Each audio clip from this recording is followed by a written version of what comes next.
नमस्कार, आप देख रहे हैं 4 PM न्यूज नेटवर्क और मैं हूं आपके साथ प्रगति ठाकुर। गुजरात की सियासत में 23 जून 2025 को एक बड़ा उलटफेर देखने को मिला, जहां आम आदमी पार्टी के नेता गोपाल इटालिया ने विसावदर विधानसभा उपचुनाव में भारतीय जनता पार्टी के गढ़ को ध्वस्त करते हुए 17,554 वोटों के भारी अंतर से जीत हासिल कर ली है।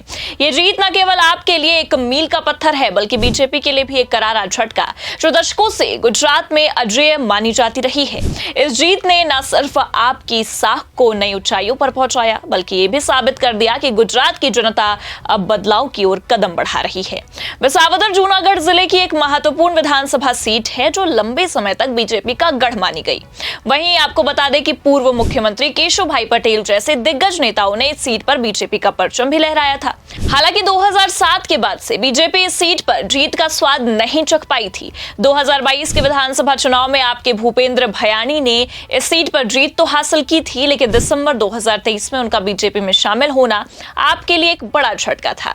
इसके बावजूद गोपाल इटालिया ने न केवल इस सीट को वापस हासिल किया, बल्कि बीजेपी को उसकी ही जमीन पर चारों खाने चित कर दिया। बता दें कि गोपाल इटालिया ने 75,942 वोट हासिल किए हैं, जबकि बीजेपी के उम्मीदवार किरीट पटेल को 58,388 वोटों से संतोष करना पड़ा है।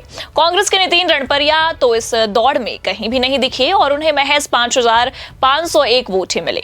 ये आंकड़े साफ बताते हैं कि विसावदर की जनता ने बीजेपी की नीतियों को नकारते हुए आपके काम की राजनीति पर भरोसा जताया है। गुजरात में बीजेपी की सरकार पिछले 2 दशकों से सत्ता में है। इस दौरान विकास के बड़े बड़े दावे किए गए, लेकिन ग्रामीण इलाकों में बुनियादी सुविधाओं जैसे शिक्षा हो गया, स्वास्थ्य और रोजगार के अवसरों की कमी आज भी देखी जा सकती है। विसावदर जैसे कृषि प्रधान क्षेत्र में किसानों की समस्या, सिंचाई की कमी, फसलों का उचित मूल्य न मिलना और कर्ज का बोझ बीजेपी के लिए मुसीबत बन गई। गोपाल इटालिया ने इन मुद्दों को जोर शोर से उठाया था और जनता के बीच ये संदेश देने में कामयाब भी रहे कि आप उनकी आवाज बन सकती है। गोपाल इटालिया पहले आपके गुजरात अध्यक्ष रह चुके हैं, एक जमीनी नेता के तौर पर जाने जाते हैं। उनकी सादगी, बेबाकी और जनता से सीधा संवाद उनकी जीत का सबसे बड़ा हथियार बना और उन्होंने बीजेपी पर भ्रष्टाचार, तानाशाही और जन विरोधी नीतियों का आरोप लगाते हुए तीखा हमला बोला। इसके अलावा आपने दिल्ली और पंजाब में अपनी सरकारों के काम, मुफ्त बिजली, बेहतर स्कूल और मुफ्त स्वास्थ्य सेवाओं को गुजरात की जनता के सामने मॉडल के तौर पर पेश किया। ये रणनीति विसावदर के मतदाताओं, खासकर युवाओं और किसानों के बीच खूब जमी। वहीं बीजेपी के लिए ये हार सिर्फ बाहरी कारणों की वजह से नहीं, बल्कि पार्टी के भीतर की गुटबाजी और नेतृत्व की कमजोरियों ने भी इस हार को और गहरा किया है। किरीट पटेल को टिकट देने के फैसले पर स्थानीय कार्यकर्ताओं में नाराजगी थी। इसके अलावा भूपेंद्र भयानी के आप छोड़कर बीजेपी में शामिल होने के बाद पार्टी ने जिस तरह से उन्हें बढ़ावा दिया, उससे विसावदर की जनता में गुस्सा भी था। लोगों ने इसे दल बदल की राजनीति के तौर पर देखा और बीजेपी को सबक सिखाने का मन बना लिया। कांग्रेस कभी गुजरात में बीजेपी की मुख्य प्रतिद्वंदी थी, अब पूरी तरह से हाशिए पर चली गई है। विसावदर में नितिन रणपरिया की हार और महज 5,501 वोट मिलना कांग्रेस की दयनीय स्थिति को साफ दर्शाता है। कांग्रेस की कमजोरी का फायदा सीधे तौर पर आपको मिला, क्योंकि जो वोटर बीजेपी के खिलाफ थे और उन्होंने आपको एक मजबूत विकल्प के तौर पर चुना। गोपाल इटालिया की ये जीत उनकी मेहनत और आपकी रणनीति का नतीजा है। एक साधारण पृष्ठभूमि से आने वाले गोपाल ने अपनी बेबाकी और जमीनी मुद्दों पर पकड़ के दम पर विसावदर की जनता का दिल जीता है। उन्होंने चुनाव प्रचार के दौरान बीजेपी पर कई गंभीर आरोप भी लगाए, जैसे कि बीजेपी उम्मीदवार द्वारा शराब बांटने की कोशिश कर रही है। आपने इस मामले को सोशल मीडिया पर खूब भी उछाला था, जिससे बीजेपी की छवि को नुकसान कहीं न कहीं पहुंचा। गोपाल ने अपनी जीत के बाद कहा है कि ये जीत विसावदर की जनता की जीत है। ये उन लोगों की जीत है जो बदलाव चाहते हैं, जो भ्रष्टाचार और तानाशाही से तंग आ चुके हैं। वहीं उनकी ये बात न केवल विसावदर बल्कि पूरे गुजरात में आपके लिए एक नया रास्ता खोल सकती है। वहीं विसावदर की इस जीत ने गुजरात की सियासत में कई सवाल खड़े किए। क्या बीजेपी का अजय किला अब कमजोर पड़ रहा है? क्या आप गुजरात में कांग्रेस की जगह लेने जा रही है? क्या 2027 के विधानसभा चुनाव में आप बीजेपी के लिए एक मजबूत चुनौती पेश कर पाएगी? इन सवालों के जवाब तो वक्त आने पर ही पता चल पाएंगे, लेकिन ये जीत निश्चित तौर पर आपके लिए एक बड़ा मनोबल बढ़ाने वाला कदम है। 2022 के विधानसभा चुनाव में आपने गुजरात में 5 सीटें जीती थी। भूपेंद्र भयानी के दल बदल के बाद यह संख्या 4 हो गई थी, लेकिन गोपाल इटालिया की जीत ने इसे फिर से 5 कर दिया है। यह जीत आपके लिए सौराष्ट्र क्षेत्र में एक बड़ा कदम है। और पारंपरिक रूप से बीजेपी और कांग्रेस का गढ़ रहा है। आपकी ये जीत 2027 के चुनावों के लिए एक मजबूत आधार भी तय कर सकती है, क्योंकि आपको बता दें कि विसावदर में आपकी जीत का एक बड़ा कारण युवा और ग्रामीण मतदाताओं का समर्थन रहा। आपने रोजगार, शिक्षा और भ्रष्टाचार विरोधी मुद्दों को केंद्र में रखा, जो इन मतदाताओं के बीच खूब जमा। दिल्ली और पंजाब में आपकी सरकारों के काम को प्रचार का हिस्सा बनाकर पार्टी ने गुजरात के मतदाताओं को यह भरोसा दिलाया कि वो भी उनके लिए ऐसा ही कर सकती है।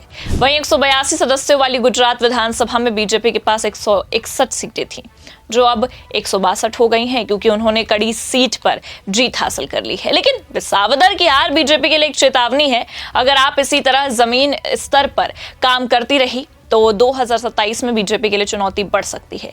बीजेपी को अब अपनी रणनीति पर फिर से विचार करना होगा, खासकर ग्रामीण क्षेत्रों में। विसावदर की हार के बाद बीजेपी के लिए कई सवाल खड़े हो गए हैं। क्या पार्टी ने सही उम्मीदवार चुना?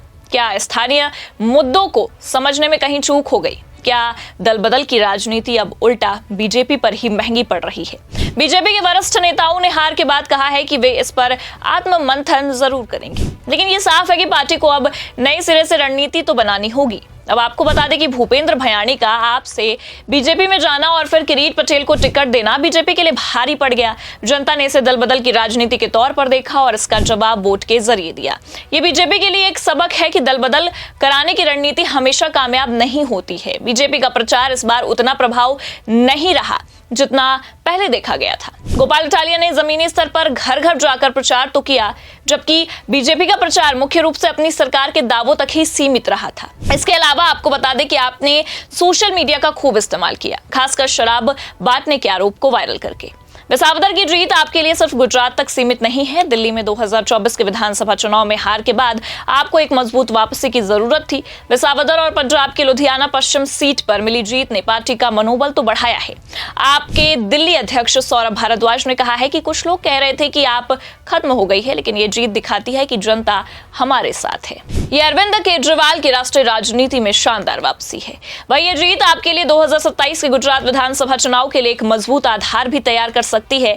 अगर आप इसी तरह से जमीनी स्तर पर काम करती रही तो वो गुजरात में बीजेपी के लिए एक मजबूत चुनौती भी बन सकती है।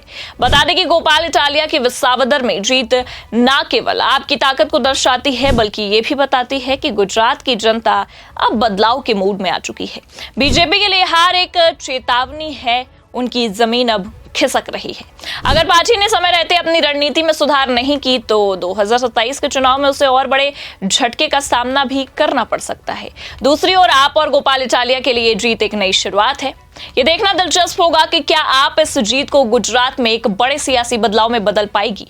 वहीं विसावदर की जनता ने साफ कर दिया है कि वे काम की राजनीति चाहते हैं, ना कि खोखले वादों की।